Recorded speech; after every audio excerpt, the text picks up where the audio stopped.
All right, we are back here on SportsLine. Fielding your phone calls now, 737-7767. With a lot on the table to talk about tonight. NFL Combine wrapping up today. What should the Titans do with their number 2 pick, and how do they approach this offseason?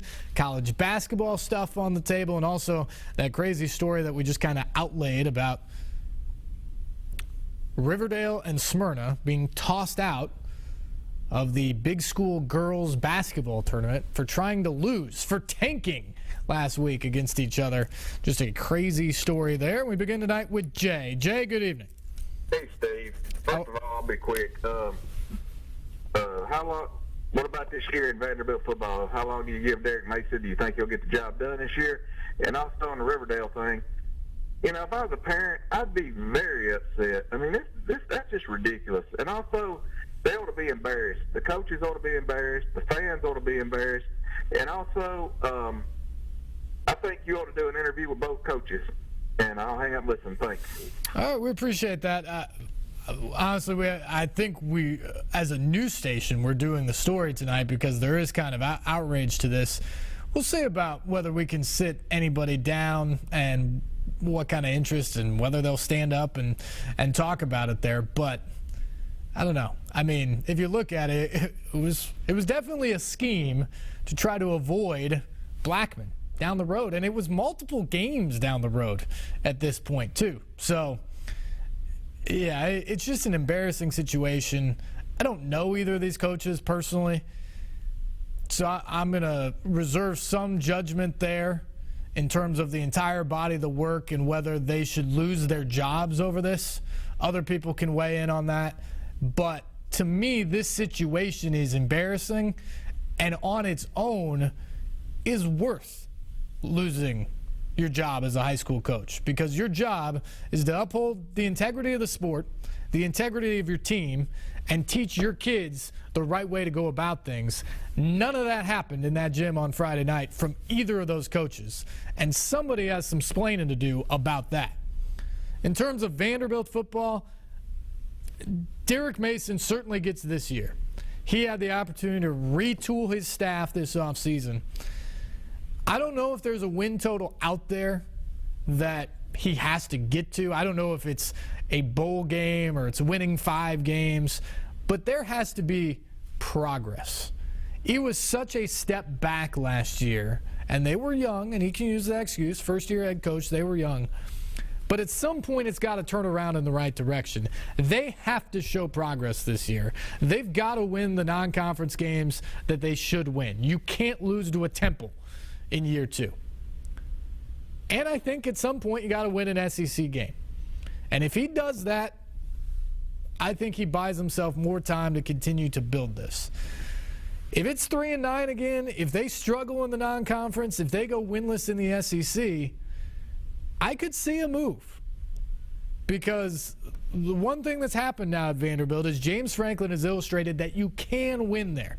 It is not an absolute impossible climb. And if anybody inherited a good situation taking over as the Vanderbilt coach, it was Derek Mason. And if you're Vanderbilt, you run a bit of a risk of taking everything that you built and throwing it away if this doesn't get turned around quickly. And so I think there will be somewhat of a quick hook there, in that if it's a train wreck next season, you got to think long and hard about making a decision to try to bring someone else in there to get it restarted, going back in the way that Coach Franklin and his staff had it going for such a time. Back to the phones, and Daryl. Daryl, good evening. Good evening.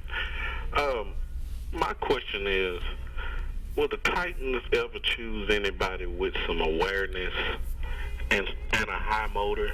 And also the same with Vanderbilt. They need to start their search with awareness and with people with high motors. That's all I have to say. All right, Daryl, we appreciate that. I mean, I think that's exactly the type of the player that the Titans want. And I really think on defense is where that is most evident. You've got a couple guys on this team that do that. I think Jarrell Casey is a guy that really knows how to play, and he has a motor that is going on every play. But I think there's there's some other spots that you could use a few more of those guys. I think that's why Leonard Williams, the big defensive tackle from USC, is an intriguing guy in this draft because he is a big guy. He's got all the skill set that you want. And I think he's got a motor. I think he likes to get after it a little bit too. And think about having those two USC Trojans on the line next to each other. If you have Casey and Williams up there, that might be a pretty formidable front for a few years to come. But I think that's the thing here. I think they did the process of switching the defense last year. Now it's about finding more and more guys that truly fit what they're trying to do in that 3-4. Finding more athletes that can run, that can play in space, guys who can cover, and guys are going to make plays. At the end of the day, the bottom line is the Titans need some more playmakers on both sides of the ball to get this job done. Back to the phones, and David. David, good evening. You're on SportsLine. Good evening. Well, I'm going to make one quick comment about basketball in Tennessee as far as the college level. UT and Vanderbilt can forget about it as far as making to the tournament, and I don't think they're going to have a run. That's just my feelings on that. But what I really wanted to talk about is the Titans and their big deal about quarterback or whatever position that they're going to draft at.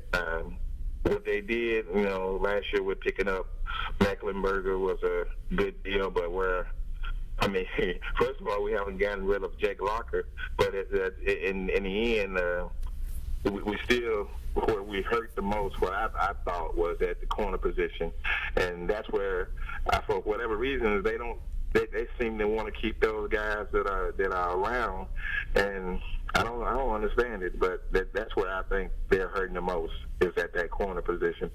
And as far as that high school thing that you were talking about, people cheat, and that's the bottom line. And you got coaches out there that cheat to enhance their positions, and it is what it is. Yeah, well, we appreciate the comments, David. I think the thing that's so disturbing about this is, yes, people cheat. That's bad enough. But generally they're cheating to try to win. To play the game purposely to lose racks my brain, and I hope it racks a lot of people's brains out there. It just, that shouldn't happen. And it definitely shouldn't happen at a high school or a youth sports level. You talk a little bit about NBA or some of these pro leagues about tanking maybe to get a top draft pick. All right, maybe that's one thing, although I'm still pretty sure most of the players on the floor at that moment are actually trying to win when they go out there on those nights. But to just out and out go out there for a game with the idea of we're going to try to lose this game, that's a little bit too much for me to handle there. As far as the Titans draft and the cornerback position, I think it's fair. They weren't very good back there last year, but a couple things is your coverage in the back end of the NFL works in concert with your ability to get pressure up front. The Titans' numbers in terms of a pass rush last year aren't that bad in sack numbers, but where that came from a lot of times was scheme by Ray Horton, bringing guys from different positions, a lot of blitzes, safety blitzes, linebacker blitzes, all that stuff. If you don't get to the quarterback, you're leaving your cornerbacks really out there on an island when that's what you're doing. The Titans have been unable to generate that 3-man or 4-man pass rush with consistency in the last few years, and that's where you really need one of those dynamic threats that an offense has to account for every time they line up, especially when they're about to pass. The Titans haven't had that, so they've made it hard on the guys on the back end. I also think when you look at this secondary last year, don't forget Bernard Pollard, who was your leading tackler 2 years ago, missed most of the season with a torn Achilles.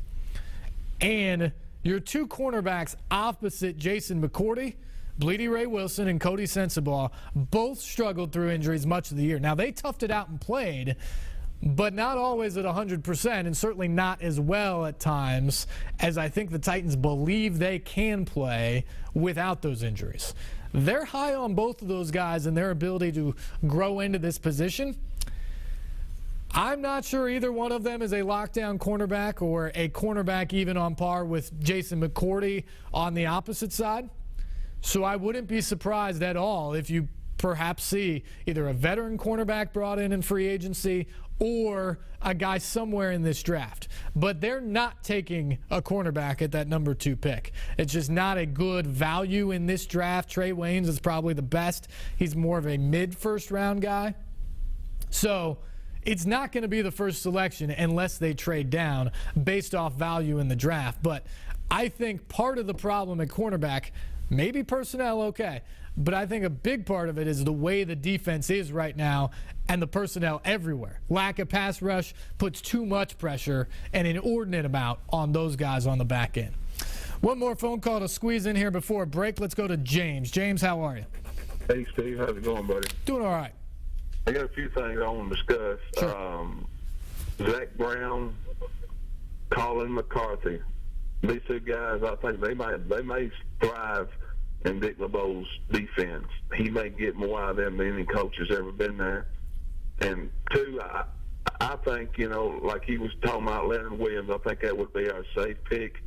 I seen him in the combine where he was just right behind J.J. Watt in his 40 time.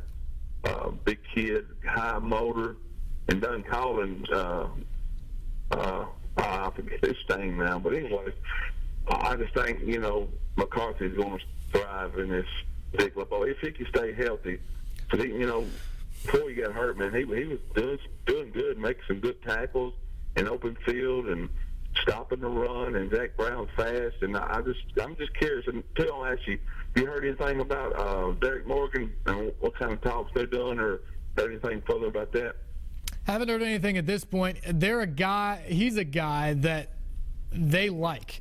So I think you're going to see a big-time effort from the Titans to make sure Derek Morgan's a guy that fits in the picture here for a long time. The other two guys you mentioned, Zach Brown, Colin McCarthy, they both have to stay healthy. That's a big part here. Colin McCarthy, if I'm not mistaken, is not under contract at the moment. So there's some real question if he's even going to be around to make any kind of an impression for Dick LeBeau. I would say chances are pretty slim at this point. Zach Brown is definitely going to be here. He's got to get back from his injury, and he's an athlete. He's the type of guy that you would think would translate pretty well to this system. They're going to want to see more of him there because I think they were skeptical at first. Then I think he really won them over in a lot of ways, and then all of a sudden he gets hurt. They want to see more from Zach Brown because I think they believe he can be a key piece here.